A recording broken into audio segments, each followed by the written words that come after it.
Hi అండి, అందరికీ నమస్కారం. Welcome to my channel Moni new channel అండి. ఈరోజు వచ్చేసి బెల్లంతో ఎలా గులాబ్ జామున్ తయారు చేసుకోవాలో నేను చూపిస్తాను రండి మీకు. ఫస్ట్ వచ్చేసి ఒక కప్పు బెల్లం తీసుకోవాలండి. మీరు ఏ క్వాంటిటీలో చేస్తున్నారో దాన్ని బట్టి బెల్లం అనేది తీసుకోవాలి. నేను కొద్దిగా చేస్తున్నాను కాబట్టి కొద్ది బెల్లం తీసుకున్నాను అంతే. కొద్దిగా వాటర్ యాడ్ చేసుకొని మనం బెల్లం అనేది కరిగించుకోవాలండి.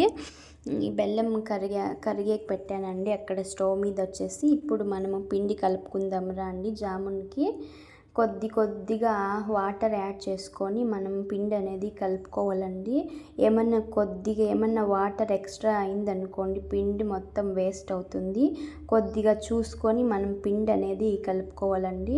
మీరు పాలతో కూడా పిండి కలుపుకోవచ్చండి, చాలా బాగా వస్తాయండి గులాబ్ జామున్స్ అయితే.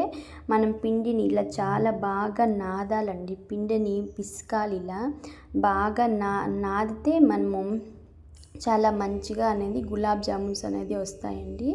ఒక 1 అవర్ అలా పిండి నానాలండి. నానితే మంచిగా ఉంటుందన్నమాట.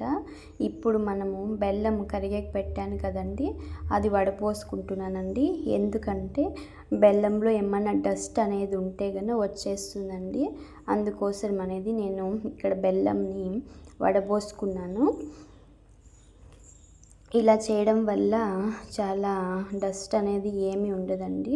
ఇక్కడ ఎలచి పౌడరు ప్రిపేర్ చేసుకుంటున్నానండి. కొద్దిగా ఎలక్లు అలాగే నేను షుగర్ యాడ్ చేశానండి. ఎందుకంటే మంచిగా పౌడర్ అవుతుంది కాబట్టి అందుకోసం అయితే నేను షుగర్ అనేది యాడ్ చేశానండి. ఇలా పౌడర్ అయిందండి. దీన్ని జల్లెడ పట్టుకొని మనం ఒక బాక్స్లో ఉంచుకున్నాం అనుకోండి, ఇలాంటి స్వీట్కి వేసుకోవచ్చండి. పాయసం కావచ్చు, పానకం కావచ్చు, ఏ దానికన్నా ఎలచి పౌడరు ఫ్లేవర్ కావాలి కాబట్టి మనకి యూజ్ అవుతుందండి ఇలా చేయడం వల్ల. ఇక్కడ మా పాప వచ్చేసి పిండి కలిపి పెట్టాను కదండి, నేను ఉండలు చేస్తా అనిందండి. నేను ఇలాంటివైతే బాగా చేస్తుందండి మా పాప. అమ్మ నేను చేస్తా అంటుంది. నేను కూడా చేయొద్దు అని ఏమి చెప్పనండి. వాళ్ళు ఇష్టంగా వచ్చి అమ్మ నేను చేస్తాను అంటే సరే చెయ్యమ్మా అని ఇవ్వాలండి. ఎందుకంటే వాళ్ళు ఇష్టపడి చేసేటప్పుడు మనము గమ్మున ఇవ్వాలండి. లేదంటే వాళ్ళు మళ్ళీ పని అనేది నేర్చుకోరు. మనతో పాటు వాళ్ళు చేస్తాము అని వాళ్ళు ఇంట్రెస్ట్గా వచ్చినప్పుడు సరే చెయ్యి నాన్న అని కూర్చోబెట్టుకొని మనము అక్కడే ఉండి చేపించడం వల్ల వాళ్ళు కూడా మన వర్క్ నేర్చుకుంటారు, పని నేర్చుకుంటారు, వాళ్ళకు కూడా తెలుస్తుందండి. ఈ చిన్నపిల్లలు వాళ్ళు వచ్చి అమ్మ నేను చేస్తాను అంటే ఇష్టంగా మనం దగ్గరుండి కూర్చోబెట్టుకొని నేర్పించడం వల్ల వాళ్ళు కూడా వర్క్ అనేది నేర్చుకుంటారు. ఏమీ తప్పు అనేది లేదండి. మా పాప అయితే ఇలాంటివి అయితే బాగానే చేస్తుందండి. చపాతీ కాలుస్తూ ఉంటుంది, దోశ పోస్తూ ఉంటుంది, చపాతీ దుద్దిస్తానంటుంది, పిండి కలుపుతాను అంటుందండి. తనకి కొద్దిగా ఇంట్రెస్ట్ ఇలాంటివి అయితే. సరే చెయ్యి అని నేను ఇస్తానండి. ఇప్పుడు ఆయిల్ అయితే వేడవడానికి ఇక్కడ పెట్టానండి నేను. మా పాపే మొత్తం ఈ ఉండలన్నీ తయారు చేసింది తనే. ఉండలన్నీ వేసుకుంటున్నానండి. మనము ఉండలు వేసుకునేటప్పుడు కొద్దిగా లో ఫ్లేమ్లో పెట్టుకోవాలండి. హై ఫ్లేమ్లో పెడితే కన్నా ఉండలు అనేది మాడిపోతాయండి. అంత నీట్గా మాడిపోయాయి అనుకోండి జామున్స్ తినడానికి బాగుండదు. కొద్దిగా లో ఫ్లేమ్లో పెట్టుకొని వేయించుకోవడం వల్ల ఏమవుతుందండి, లోగా ఇంకా కూడా చాలా మంచిగా బాయిల్డ్ అయింటాయండి జామున్స్ అయితే. హై ఫ్లేమ్ పెట్టామనుకోండి తొందరగా మాడిపోతాయి, లోగా అంత పిండే ఉంటుందండి, తినడానికి అంత మంచిగా అనిపించదు. ఇలా లో ఫ్లేమ్లో వేయించుకున్నాం అనుకోండి నీట్గా కుక్ అయి ఉంటాయండి జామున్స్ అనేవి, చాలా బాగుంటాయి తినడానికి కూడా. అందుకోసం నేను లో ఫ్లేమ్లోనే పెట్టి వేయించుకుంటానండి ఎప్పుడూ అంతే. ఇలా చూసారా అండి, ఇలా అవ్వాలండి. లో ఫ్లేమ్లో వేయించుకుంటే చాలా మంచిగా వస్తాయి.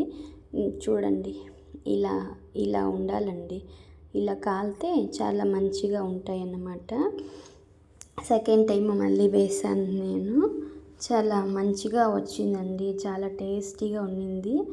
సమ్మర్ కదండి, ఇప్పుడు పిల్లలమ్మ జామున్ చేసి అంటే వాళ్ళ కోసమే నేను చేస్తున్నానండి. హాలిడేస్ కదండి, ఏదో ఒకటి అడుగుతూనే ఉంటారండి మా పిల్లలు. అది చేసి పెట్టు ఇది చేసి పెట్టు అని చేసి ఇస్తానండి నేను. ఇప్పుడు చూసారండి, ఇది ఎత్తాక మనము వేడివేడిగా ఉన్నట్లే పానకంలోకి మనము జామున్స్ వేయకూడదండి. ఇది చల్లారాక మనం ఉండల్ని ఇందులోకి ట్రాన్స్ఫర్ చేసుకోవాలండి, అప్పుడు బాగా ఉంటాయన్నమాట. మీరు ఈ ఒక 5 to 6 అవర్స్ నానితే తినడానికి మంచిగా ఉంటాయండి జామున్స్ అనేవి. ఈ బెల్లంతో చాలా బాగా టేస్ట్గా ఉంటాయండి. మీరు మీ పిల్లలకి చేసి పెట్టండి. Thanks for watching my channel అండి. థ్యాంక్ యూ అండి. నా వీడియోస్ మీకు నచ్చినట్లయితే like and share and subscribe చేయండి. నా ఛానల్ని ఎవరు సబ్స్క్రైబ్ చేయకుండా చూస్తున్నారండి, వాళ్ళంతా సబ్స్క్రైబ్ చేసుకొని చూడండి. ఎందుకంటే నేను పెట్టే వీడియోస్ మీకు నోటిఫికేషన్స్ అనేది వస్తాయండి, అందుకోసం సబ్స్క్రైబ్ చేసుకోండి. Thanks for watching my channel. Thank you అండి.